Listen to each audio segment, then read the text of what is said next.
ಮಹಾವತಾರ್ ನರಸಿಂಹ ಹೊಂಬಾಳೆ films ಅವರು present ಮಾಡಿರುವಂತ ಈ ಆನಿಮೇಟೆಡ್ ಮೈಥಾಲಜಿ ಮೂವಿನ ನೋಡಿದ್ಮೇಲೆ ನನ್ನ ಒಪಿನಿಯನ್ ಹೇಳೋದಾದ್ರೆ ಇಷ್ಟ ಆಯ್ತು. ನಿಮ್ಮ ಮನೆಯಲ್ಲಿ ಮಕ್ಕಳಿದ್ರೆ ತಪ್ಪದೆ ಅವ್ರಿಗೆ ಈ ಸಿನಿಮಾನ ತೋರಿಸಿ, ಅದರಲ್ಲೂ 3D ಅಲ್ಲಿ ತೋರಿಸಿ ತುಂಬಾ ಎಂಜಾಯ್ ಮಾಡ್ತಾರೆ. ನಮ್ಮ ಪುರಾಣಗಳ ಬಗ್ಗೆ ಅವರು ಕೂಡ ತಿಳ್ಕೊಳ್ಳಿ. ಅದರಲ್ಲೂ ಲೇಟೆಸ್ಟ್ ಟೆಕ್ನಾಲಜಿಯನ್ನ ಯೂಸ್ ಮಾಡಿಕೊಂಡು ಈ ಸಿನಿಮಾದ ಕಥೆ ಹೇಳಿರೋದ್ರಿಂದ ಖಂಡಿತ ಈ ಜನರೇಷನ್ ಅವ್ರಿಗೆ ಅದು ಇಷ್ಟ ಆಗುತ್ತೆ.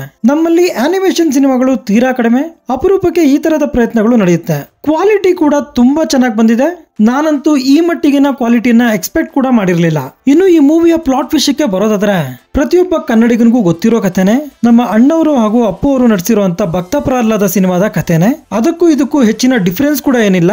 ಆದ್ರೆ ನೀವು ಭಕ್ತ ಪ್ರಹ್ಲಾದ ಸಿನಿಮಾನ ತಲೆಯಲ್ಲಿಟ್ಕೊಂಡು ಈ ಸಿನಿಮಾನ ನೋಡಿದ್ರೆ ಖಂಡಿತ ನಿರಾಸೆ ಆಗತ್ತೆ. ಯಾಕಂದ್ರೆ ಆ ಸಿನಿಮಾದಲ್ಲಿ ಘಟಾನುಘಟಿ ನಟರೆ ನಟಿಸಿರ್ತಾರೆ. ಚಿ ಉದಯಶಂಕರ್ ಅಂತ ರೈಟರ್ ಕೆಲಸ ಮಾಡಿರ್ತಾರೆ. ಲೆಜೆಂಡರಿ ಡೈರೆಕ್ಟರ್ ವಿಜಯ್ ಅವರು ಡೈರೆಕ್ಟ್ ಮಾಡಿರ್ತಾರೆ. ಆ ಕಾರಣದಿಂದ ಆ ಮೂವಿನ ಈ ಆನಿಮೇಟೆಡ್ ಮೂವಿ ಜೊತೆಗೆ ಕಂಪೇರ್ ಮಾಡಕ್ ಆಗಲ್ಲ. ಒಂದು ಆನಿಮೇಟೆಡ್ ಮೂವಿಯಾಗಿ ನೋಡಿದ್ರೆ ಈ ಸಿನಿಮಾ ಖಂಡಿತ ನಿಮ್ಗೆ ಇಷ್ಟ ಆಗುತ್ತೆ. ಕನ್ನಡ ಡಬ್ಬಿಂಗ್ ಕೂಡ ತುಂಬಾ ಚೆನ್ನಾಗಿದೆ. ಮೂವಿಯ ಬಿಗಿನಿಂಗ್ ಅಲ್ಲಿ ಬರುವಂತ ವರಾಹ ಎಪಿಸೋಡ್, ಪ್ರಹ್ಲಾದನನ್ನ ಸಾಯಿಸುವಂತ ಪ್ರಯತ್ನಗಳು ಹಾಗೂ climax pure goose bump stuff ಅಂತ ಹೇಳ್ತೀನಿ. ಪಕ್ಕಾ ಮಾಸ್ ಕಮರ್ಷಿಯಲ್ ಮೂವಿಯ ಕ್ಲೈಮ್ಯಾಕ್ಸ್ ಅಂತ ಇರುತ್ತೆ ಈ ಸಿನಿಮಾದ ಕ್ಲೈಮ್ಯಾಕ್ಸ್. ನರಸಿಂಹ ದೇವರಿಗೆ ಒಳ್ಳೆ ಎಲಿವೇಶನ್ ಕೂಡ ಸಿಕ್ಕಿದೆ.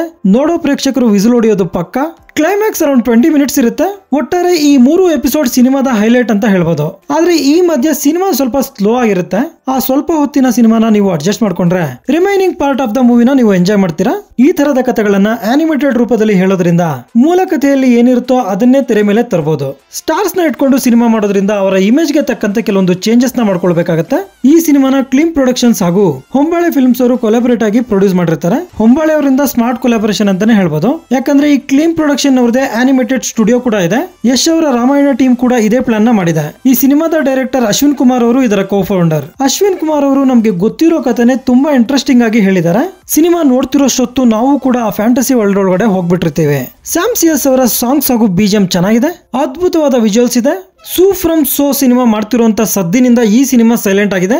ಆದ್ರೂ ಕೂಡ ನಿಮ್ಮ ಕಂಪ್ಲೀಟ್ ಫ್ಯಾಮಿಲಿಯೊಂದಿಗೆ ಈ ಸಿನಿಮಾನ ಥಿಯೇಟರ್ ಅಲ್ಲಿ ನೋಡಿ ಎಂಜಾಯ್ ಮಾಡಿ. ಇದಾಗಿರುತ್ತೆ ಮಹಾವತಾರ್ ನರಸಿಂಹ ಸಿನಿಮಾದ ಬಗೆಗಿನ ನನ್ನ ಒಂದು ಒಪಿನಿಯನ್. ಈ ವಿಡಿಯೋ ನಿಮ್ಗೆ ಇಷ್ಟ ಆಗಿದ್ರೆ ಒಂದು ಲೈಕ್ ಕೊಟ್ಟು ನನ್ನ ಚಾನೆಲ್ ನ ಸಬ್ಸ್ಕ್ರೈಬ್ ಮಾಡ್ಕೊಳ್ಳಿ. Thank you.